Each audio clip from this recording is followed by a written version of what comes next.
इस वीडियो में हम लोग ग्रीन हाउस इफेक्ट और ग्लोबल वार्मिंग के बारे में पढ़ेंगे। अगर मैं ग्रीन हाउस इफेक्ट की बात करूं, जो जो एटमॉस्फेरिक गैसेस होती हैं वो हमारी अर्थ के अराउंड एक कवरिंग बनाती हैं। जैसे विंटर्स में हम लोग क्विल्ट लेते हैं ना, वैसे तो ये जो वॉल होती है, ये ट्रांसपेरेंट वॉल है, ग्रीन हाउस का काम करती है। तो बेसिकली होता है क्या है, क्लाउड्स होते हैं, डस्ट पार्टिकल होते हैं, गैसेस होती हैं, वाटर वेपर, जो भी एटमॉस्फेयर में सारी की सारी जो चीज़ें हैं, ये हमारी जो सोलर रेडिएशन होती है इनको स्कैटर करती हैं। सिर्फ और सिर्फ 48% सोलर रेडिएशन जो है वो अर्थ सरफेस पे पहुंच पाते हैं, जिसमें से सिर्फ 1% जो है वो प्लांट एब्जॉर्ब करते हैं। ठीक है, ज़्यादातर जो बची हुई रेडिएशन है अर्थ को वार्म करने में यूज़ हो जाती हैं। तो जो सोलर रेडिएशन है जो कि अर्थ ने एब्जॉर्ब की होती हैं, वो वापस इंफ्रारेड रेडिएशन की फॉर्म में एटमॉस्फेयर में जाती हैं। जो इंफ्रारेड रेडिएशन का कुछ एक पार्ट होता है वो एटमॉस्फेयर के थ्रू पास हो जाता है। जो बचा हुआ इंफ्रारेड रेडिएशन का पार्ट होता है वो एब्जॉर्ब हो जाता है ग्रीन हाउस गैसेस के थ्रू और री एमिट हो जाता है सारी की सारी डायरेक्शन में।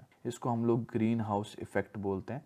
इसी वजह से जो हमारी अर्थ है उसका जो एनुअल टेम्परेचर रहता है वो 15 डिग्री सेल्सियस तक रहता है। तो बेसिकली ये जो गैसेस का एनवेलप है हमारी अर्थ के अराउंड, वो हीट को रिटेन करने का काम करता है। अब ये गैसेस जितनी ज़्यादा बढ़ती जाएंगी, हीट उतनी ज़्यादा रिटेन होती जाएगी। तो बेसिकली जो गैसेस है एटमॉस्फेयर में वो अर्थ को वार्म रख रही हैं, जिसमें carbon dioxide, methane, chlorofluorocarbons, nitrous oxide, ये सारी गैसेस को जो अर्थ को वार्म रखने का काम करते हैं उनको हम लोग ग्रीन हाउस गैसेस बोलते हैं। अब क्या हो रहा है कि जो ग्रीन हाउस गैसेस हैं, कॉन्टिन्यूस एमिशन ऑफ, जिसको हम बोल सकते हैं कि ऑटोमोबाइल से गैसेस निकल रही हैं, फैक्ट्री से गैसेस निकल रही हैं, इसकी वजह से जो ग्रीन हाउस गैसेस का कंटेंट है वो हमारे एटमॉस्फेयर में बढ़ रहा है। इस वजह से क्या हो रहा है, जो अर्थ का एवरेज टेम्परेचर है वो बढ़ रहा है। 15 डिग्री सेल्सियस से बढ़ के पिछले कुछ एक टाइम से 2 से 3 डिग्री राइज आया है हमारे पास टेम्परेचर में। तो ये जो राइज है टेम्परेचर में, इसको हम लोग ग्लोबल वार्मिंग बोलते हैं। रीज़न क्या है ग्लोबल वार्मिंग के, हम ह्यूमन बींग्स जो हैं वो लार्ज अमाउंट में कार्बन डाइऑक्साइड को ऐड कर रहे हैं हमारी एटमॉस्फेयर में।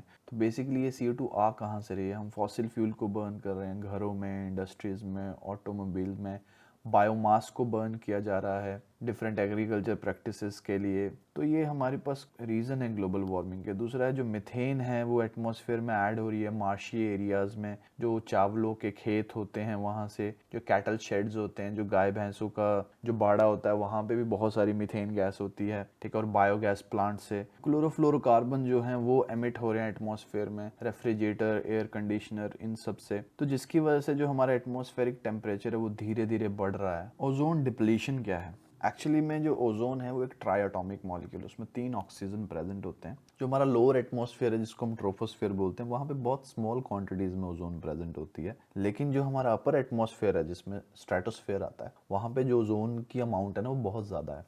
तो स्ट्रेटोस्फेयर के अंदर जो ओजोन होती है वो इक्वेटर वाली साइड अगर हम देखें तो 23 से 25 किलोमीटर अबव प्रेजेंट होती है, और अगर हम पोल वाली साइड देखें तो अराउंड 11 से 18 किलोमीटर अबव होती है। जो रिच जोन है ओजोन की स्ट्रेटोस्फेयर में, उसको हम लोग ओजोन लेयर या फिर ओजोन शील्ड बोलते हैं। इसको ओजोन लेयर या ओजोन शील्ड बोलने का रीज़न क्या है, ये जो यूवी रेडिएशंस होती हैं ना उसको एब्जॉर्ब करती हैं और उनको अर्थ के सरफेस तक पहुंचने से रोकती हैं। तो स्ट्रेटोस्फेयर के अंदर जो ओजोन होती है ना वो डिसोशिएट और जनरेट होती रहती है अल्ट्रावायलेट रेडिएशन को एब्जॉर्ब करके, जो भी सन से आ रही हैं। जैसे ये O3 का मॉलिक्यूल है, यूवी रेडिएशन जैसे इस पे आएगी, ये O2 और नेसेंट ऑक्सीजन, जो अकेला ऑक्सीजन होता है उसको नेसेंट ऑक्सीजन बोलते हैं, ये बहुत ज़्यादा रिएक्टिव होता है, उसमें ब्रेक हो जाती है। फिर ऑक्सीजन मॉलिक्यूल और ऑक्सीजन एटम जो है वो यूवी को एब्जॉर्ब करके दोबारा से ओजोन का मॉलिक्यूल भी बना सकते। जो ये दो रिएक्शन है, photo dissociation of ozone and generation, यानी कि लाइट की वजह से ओजोन का ब्रेक डाउन होना और उसी की वजह से उसकी जनरेशन होना, ये इक्विलिब्रियम जो है वो मेंटेन रहता है। तो जो कंसंट्रेशन होती है, इक्विलिब्रियम मेंटेन होने का मतलब क्या है कि जितनी फॉरवर्ड रिएक्शन होगी उतनी ही बैकवर्ड रिएक्शन होगी, जिसकी वजह से जो हमारी ओजोन है ना वो मेंटेन रहती है हमारे स्ट्रेटोस्फेयर में। लेकिन हो क्या रहा है, हमारी एक्टिविटीज़ की वजह से, ह्यूमन बींग्स की एक्टिविटीज़ की वजह से जो ओजोन की लेयर है वो टाइम के साथ थिन हो रही है। इसको हम लोग ओजोन डिप्लीशन बोलते हैं। तो ओजोन शील्ड जो है एक्चुअली में इम्पॉर्टेंट है हमारे एग्जिस्टेंस के लिए, लेकिन जो केमिकल्स हैं जैसे CFCs हैं, मीथेन है और नाइट्रोजन के ऑक्साइड्स हैं, ये इसको डिप्लीट कर रहे हैं टाइम के साथ। क्लोरोफ्लोरोकार्बन जो होते हैं वो सिंथेटिक हार्मफुल केमिकल्स हैं जिनको हम लोग रेफ्रिजरेटर और एयर कंडीशनर में यूज़ करते हैं कूलेंट की तरह। फायर एक्सटिंग्विशर्स में यूज़ करते हैं, एरोसोल स्प्रे जो होते हैं और प्रोपेलेंट जो होते हैं उनमें यूज़ करते हैं इनको। एक बार अगर क्लोरोफ्लोरोकार्बन एटमॉस्फेयर में रिलीज हो जाए तो यूवी लाइट की प्रेजेंस में ये ना क्लोरीन के रेडिकल्स बनाते हैं। ये जो रेडिकल्स होते हैं चेन रिएक्शन के थ्रू ओजोन को ऑक्सीजन में कन्वर्ट कर देते हैं और जो हमारे स्ट्रेटोस्फेयर में ओजोन लेयर प्रेजेंट है वो धीरे धीरे डिप्लीट हो जाती है। अभी कुछ एक इंटेक्स्ट क्वेश्चन थे पेज नंबर 264 के, what is ozone and how does it effect any ecosystem. Ozone chemically O3 का मॉलिक्यूल होता है। ओजोन लेयर प्रेजेंट है हमारे स्ट्रेटोस्फेयर में। ये सन से आने वाली अल्ट्रावायलेट रेडिएशन को एब्जॉर्ब करते हैं। तो ओजोन गैस वैसे देखा जाए तो पॉइजनस है नेचर में अगर उसको इनहेल किया जाए तो। How can you help in reducing the problem of waste disposable, give any two methods. Obvious सी बात है, बायोडिग्रेडेबल मटेरियल को यूज़ करना चाहिए। ऐसे मटेरियल को यूज़ करना चाहिए जिनको हम लोग रिसाइकिल कर सकते हैं। तो इसके साथ हमारा ये चैप्टर ख़त्म होता है। जो नेक्स्ट वीडियो होगी उसमें हम लोग एनसीईआरटी के जो क्वेश्चंस हैं उनको डिस्कस करेंगे।